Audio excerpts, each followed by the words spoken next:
এই দেখে না এই দেখে এই দিক তো এই কেসে ইন্ডিভিজুয়াল বাইরে করে ভাই প্রশাসনকে দিলে না বলুন না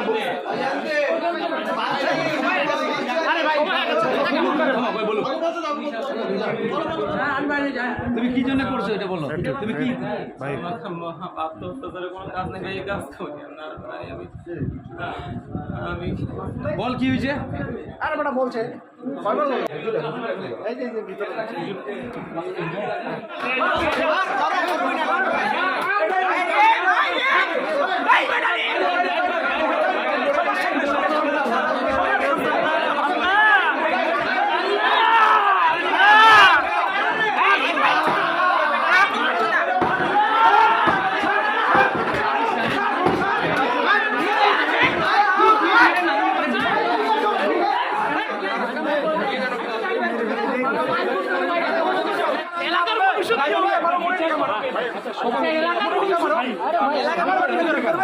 আমি নিয়ে যাচ্ছি ওনাকে তো আমরা বলছি মারবো না ওনাকে নিয়ে আমরা ঘুরাবো না ভবিষ্যতে না হয় এরকম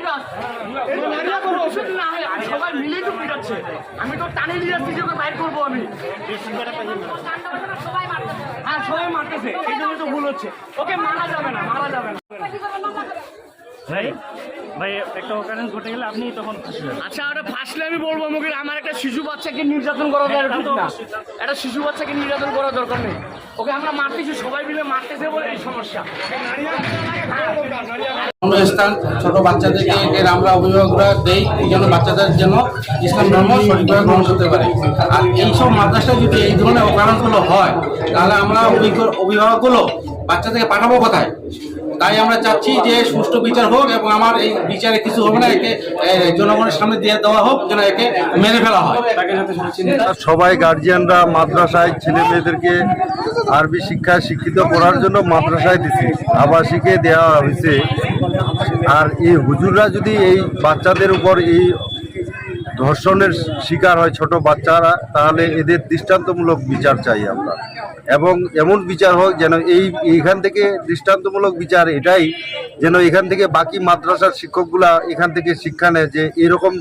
অপরাধ করলে এটার কঠিন বিচার হয় এই যার বিচারের একজন বেটি বলছে যে এই ঘটনা রেপ করছে ছেলেকে রেপ করছে হুজুর ছোট ছেলেকে রেপ করছে 6 বছর ছেলেকে রেপ করছে তার আমরা বিচার চাই এবং তার জিনিস কাটে তাকে হাতে দেওয়া উচিত না ল্যাংটা করে ইট বেঁধে গোটা দিনাজপুর শহরে ঘুরায় নিবে এটা এইটাই বিচার আর কিছু চাই না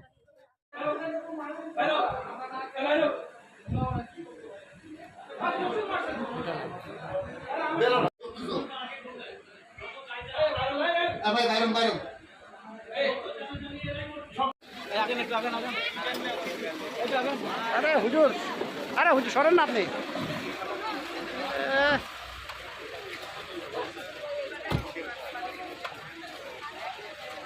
লাইট করা লাইট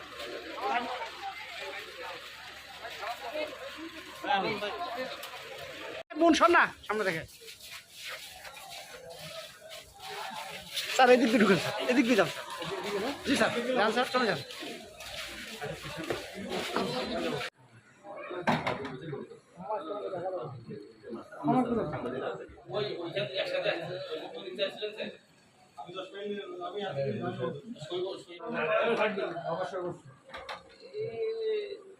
হাসপাতালে নিয়ে যান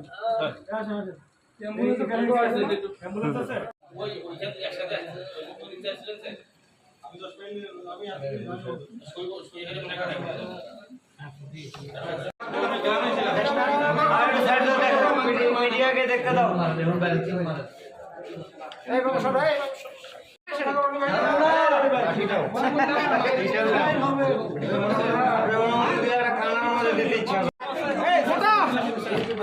মোটা মোবাইলে ভাই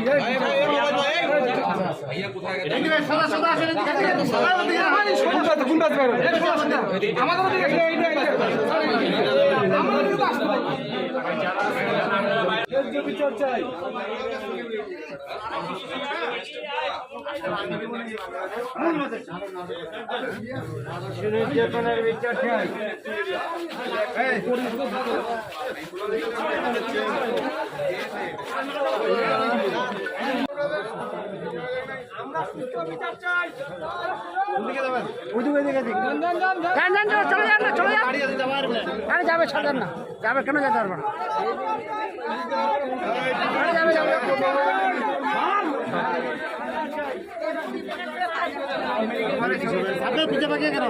ভাই একটু যাইতে দেন না, যাইতে দেন।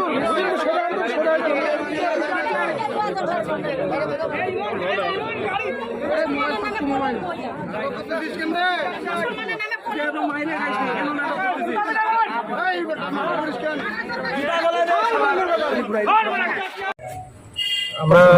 টিপুল লাইনের মাধ্যমে জানতে পারি এই তামিরুল্লাহ উম্মা এই মাদ্রাসায় একজন শিক্ষককে রুমে আটক করে রাখা হয়েছে। এলাকাবাসী বিক্ষুব্ধ হয়ে তাকে মারধর করেছে এবং এটি খবর আমরা পেয়ে আমরা দ্রুত ঘটনাস্থলে আসি। এসে এখানকার যে শিক্ষক তাকে আমরা এখানে তালাবদ্ধ অবস্থাতে রুম থেকে আমরা তাকে উদ্ধার করে এম আব্দুল রহিম মেডিকেল কলেজে প্রেরণ করি। এর পরবর্তীতে আমরা বিভিন্ন লোকজন জিজ্ঞাসাবাদ করি, স্থানীয় লোকজনের জিজ্ঞাসাবাদ করি ঘটনাকে। তাদের মাধ্যমে জানতে পারি যে এখানকার এক স্টুডেন্ট তৃতীয় শ্রেণীতে পড়ে। সে বাসায় যাওয়ার পরে তার পরিবারের কাছে শিক্ষকদের শারীরিক লাঞ্ছনা সেটির বিষয়টি প্রকাশ পায় এবং তার প্রেক্ষিতে তার পরিবার এবং আত্মীয়স্বজন এখানে আসে এবং শিক্ষকের মারধর করার বিষয়টি আমরা এখানে প্রাথমিকভাবে সূত্র পেয়েছি। বিষয়টি তদন্তের দিন আছে, পরবর্তী তদন্তের প্রেক্ষিতে আমরা বিস্তারিত করতে পারবো। তাহলে গেছি যে যেহেতু তার বিরুদ্ধে অভিযোগ ছিল যে ভিকটিমকে শারীরিক যে লাঞ্ছনা সেটি করেছে, তো আমরা যৌন যে উৎপীড়ন সেটি করেছে, তো আমরা সেই সংক্রান্ত কোনো আলামত আছে কিনা সেটি আমরা খোঁজার চেষ্টা করেছি এবং সেই সংক্রান্ত যে সন্দেহজনক কোনো এই যে আলামতগুলো আমরা পেয়েছি সেগুলো জব্দ করেছি এবং সেগুলি আমরা ফরেন্সিক রিপোর্টের মাধ্যমে পরবর্তীতে বলতে পারবো যে আসলে আমাদের যে সন্দেহ সেটি সঠিক।